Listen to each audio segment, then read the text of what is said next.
अस्सलाम वालेकुम नाज़रीन। तो आज का सवाल ये है कि क्या आइस फैक्ट्री की फ्रेंचाइज अच्छी है? बुनियादी तौर पे अगर आप नहीं जानते, ice factory is a beverage and cold drink उनकी होती है जो ऑफ़र करते हैं फूड में। बुनियादी तौर पे स्मूदी ऑफ़र करते हैं और आइस रिलेटेड बेवरेज ऑफ़र करते हैं।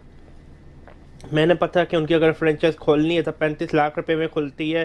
तो नेट प्रॉफिट आपका हो जाता है 65% लगभग, कह सकते हैं 6-7 लाख। मुनाफा आपका हो जाता है 4 लाख के करीब। ओवरऑल ये अच्छा है, लेकिन अगर ये डिपेंड करता है लोकेशन। इस्लामाबाद में करंटली आइस फैक्ट्री के सिर्फ एक लोकेशन है। अगर ये डिपेंड करता है आपकी लोकेशन क्या है। अगर आपकी लोकेशन अच्छी है फिर तो ये काम चल सकता है, बहुत अच्छे तरीके से ये काम चल सकता है। अगर आपकी लोकेशन इतनी अच्छी नहीं है फिर ये काम मेरे ख्याल से इतना अच्छा नहीं चल सकता। बट अगेन ये डिपेंड करता है लोकेशन पे, आपकी लोकेशन कैसी है। मैं ये कहूँगा इंटायरली ये डिपेंड काम करता है आपकी लोकेशन पे, आपकी लोकेशन कैसी है।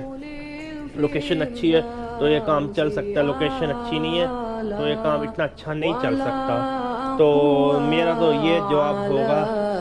दुआ में याद रखना। आज के लिए इतना ही। अल्लाह हाफिज़। Allah fahabli taubata wa